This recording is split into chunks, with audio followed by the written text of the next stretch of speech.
Hey everyone, welcome back to the channel.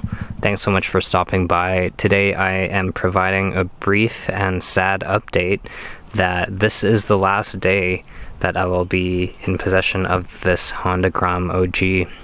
So specifically, this is a yellow 2015 OG, first generation Honda Grom. As you can see, this front headlight here. Really love the styling. It's been plasti dipped in purple, and I've never owned a bike as long as I have with this Grom. After 2 riding seasons now, I just love this bike so much, but I've decided to part ways with it, and I'll get into that a little bit later. But it's been a fantastic bike to me. This year I took it on the Jasper Groms trip with the Edmonton Grom Gaggle, which was so much fun. And it just, you know, it got my eyes open to the possibilities of having so much fun on a small bike. I really like this rear rack here. It came in handy a lot of times when I was, at one point, had a milk crate on there. It just took me to a lot of places within the city, and I've always had a blast on it. Incredibly nimble, super reliable, and just bulletproof, really. So I'll get into why I'm parting ways with it. The first one being, I did end up buying a white Honda Grom SF. I've always wanted a second generation with the LED lights in the front. That is an upgrade that I'm really looking forward to.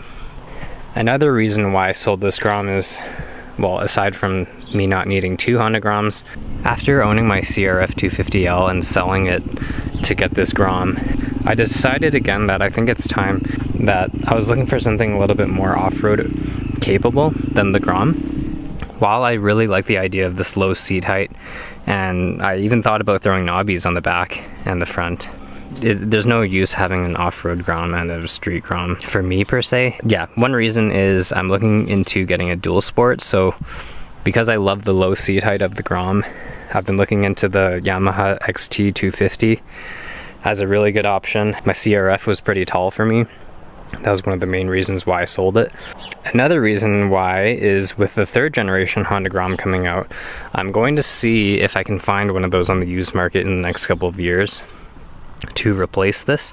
The fact that the 2022 has a 5th gear really helps, because when I'm shifting on this thing, I'm always finding that when I'm in 4th and I'm going upwards of 60 to 70 kilometers an hour, I'll try to click up and I'll keep forgetting that there's only 4 gears. So, and then another big reason is Honda Canada just announced that the Honda Monkey will be coming to Canada.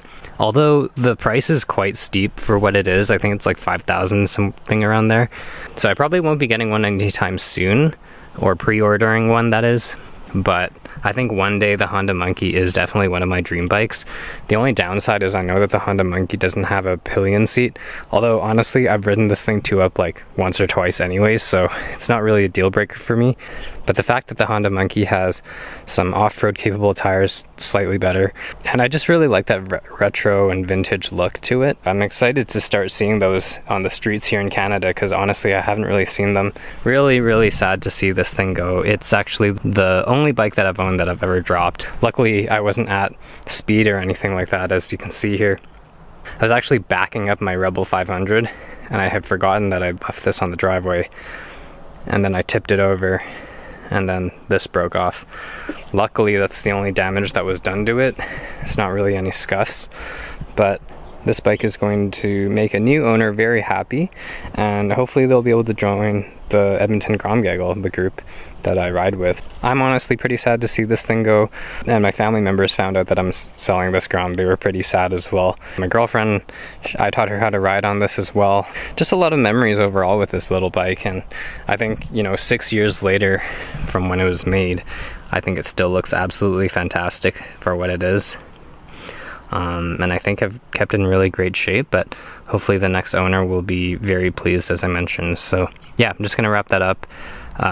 Stay posted for what I decide to do next, so feel free to subscribe and like this video, and we'll catch you in the next one. Thanks so much for watching.